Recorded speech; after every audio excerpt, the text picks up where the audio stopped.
Why are some people more successful than the others? You see, you don't decide your future, you decide your habits, and your habits decide your future. No one succeeds overnight and no one fails overnight. Success is nothing more than a sum of small efforts repeated day in and day out.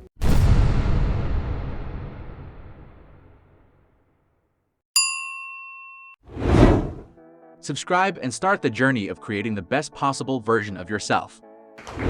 Everybody wants the good life, but not everybody gets the good life, right? Imagine for a second, if right now, today, how much more successful would you be if you just started a company 50-50 with Bill Gates as your business partner, and he was using every trick of the trade that he used to build Microsoft into one of the biggest companies in the world? Imagine how much money you'd have in your bank account today, how much more money I should say, if Warren Buffett was teaching you how to invest in the stock market, showing you what he used to build Berkshire Hathaway into a $140 billion company. Imagine how much happier you'd be today if the Dalai Lama was your personal guide, showing you how to find fulfillment in life, in the little things that most people overlook. Imagine how healthy you'd be today if, when you woke up, you went down to your gym and Arnold Schwarzenegger was waiting there. He was your personal trainer, right? Showing you how he built his body into the most fit body maybe ever, right? Imagine the change you would be making in the world, the injustice you'd be solving today if Mother Teresa and you were running a charity together and she was showing you what she learned on the streets of Calcutta, helping poor, the sick, and the dying.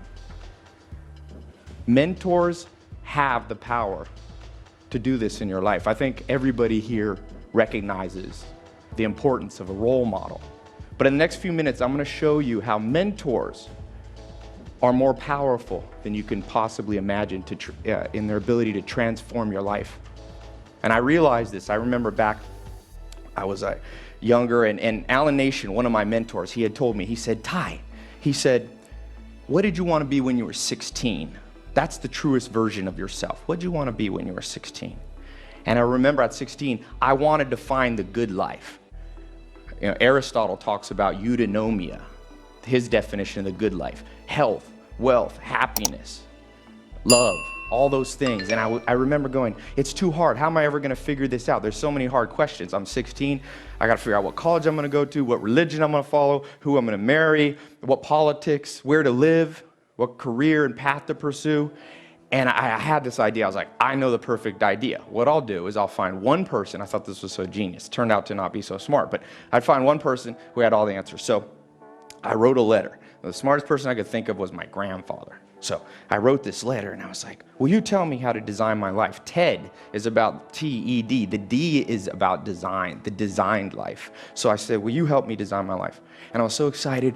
I thought, 4 days later, I got this letter back from my grandpa. I read it, and it said, sorry, Tai, I can't help you.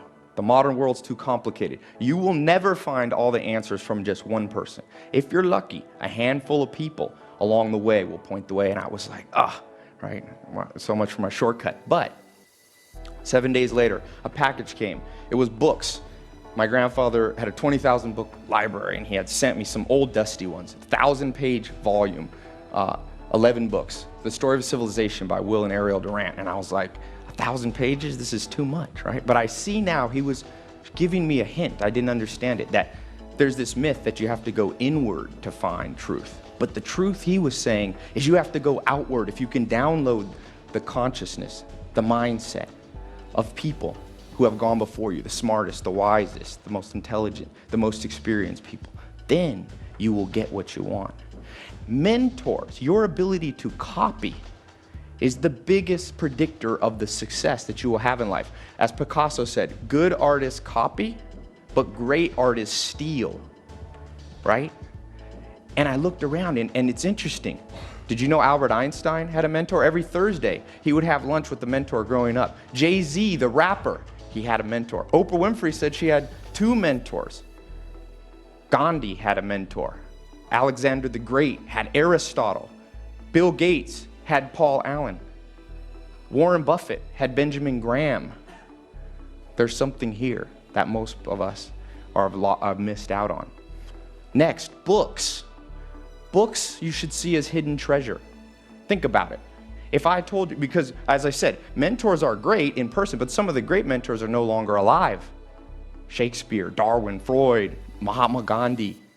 But if I told you all those people were in my house, they're going to be there this Saturday answering questions, magically I can make that happen. Would you show up at my house? Of course everybody would buy a plane ticket and end up in California. They are there in my house. They're on my library. They can be in your library too. Talking about Sam Walton. This is a man who made $160 billion for himself. More than all the other billionaires basically combined. He wrote a book on his deathbed.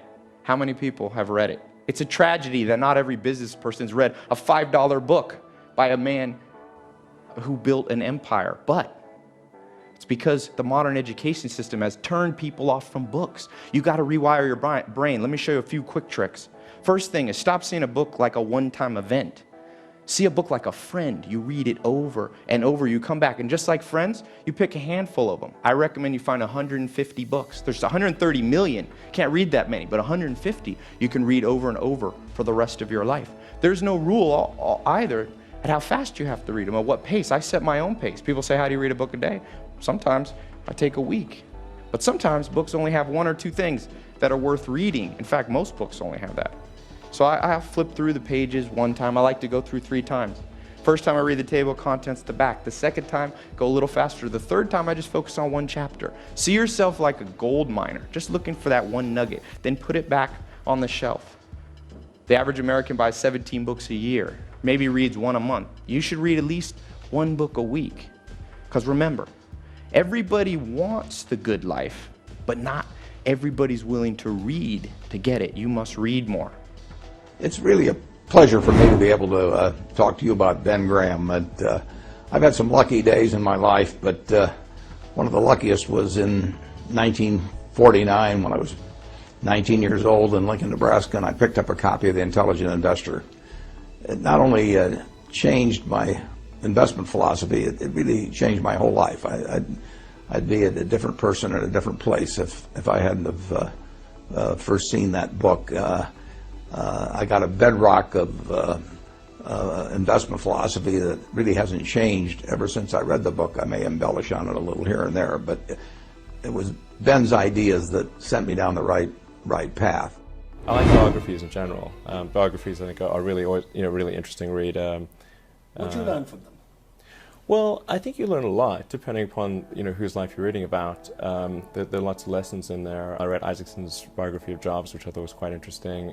And I actually really liked his biography of Benjamin Franklin, who I would say is certainly one of my heroes. He seemed like a really great guy. And you actually managed to incorporate any of this into your own strategy, your own way of doing business, your own ethos and philosophy? Well, I think in the case of Franklin, he did what needed to be done at the time it needed to be done. So, he was in different fields, and he sort of thought about, okay, what's the important thing that needs to be accomplished right now, and then worked on that. I don't read books, I use books. And that's a big distinction. So when I read a book, my idea, I'm not trying to understand everything the author is saying. I'm not trying to understand all his background, because the purpose of learning is mastery. It's all about implementation. So let me give you some examples. Sometimes if I'm reading a book, it's not like, I know there are people talking about, I read a book a day, I read a book a week, or whatever. I read about 2 to 3 books a week. I'm constantly learning podcasts or different programs or different things, or talking to consultants. That's how I learn the most. But when it comes to reading, I read a book. Sometimes if I'm looking for any book that I read, I have a simple question. I want to get, what are the 3 ideas that I can get from the book that I can implement right now? Just 3. Not 10, not 20, not 100, 3 ideas. If I could get those 3 ideas from the first 3 chapters, I will highlight those, I will take those, and I'll put the book away. I'll put it back on the shelf. Maybe later on I'll go back there and read the rest of the book and implement some of the other ideas. But if I got my big 3, that's all I need. Sometimes I would get those ideas in the back of each chapter where they're talking about action steps and summary and resources. That's awesome. Sometimes I got the idea just from the table of content. If I read the table content, that gave me enough 3 ideas. I put it away and then just implement. So I don't read books. It's not about accumulation. I think here's a big distinction I want you to get. One of the most powerful tool, one of the most powerful mindset you need to have in life and business is clarity. And clarity is power. Clarity is power. And what is power? The power is the ability to take action. So if the more you read, the more confused that you get, it gives you less clarity. It means it takes away from your power. If more reading gives you more clarity and gives you more ability to act, that's good. That's powerful, right? That's on the right track. So there's a big difference between information and knowledge to wisdom. Everything that you want to do in your life will be made easier and better and more fulfilling by reading. I know that sounds kind of crazy and, well, I don't know how reading is going to relate to this or reading is going to relate to that, but everything. Because at its core, it's a way into imagining what it's like to be someone else, imagining what it would be like to have a life different from your own. It allows you to imagine possibilities for yourself and for the people around you that you otherwise can never imagine. So it just expands the map of your world. And that in turn allows you to live a life different from the one that maybe you think you're fated to.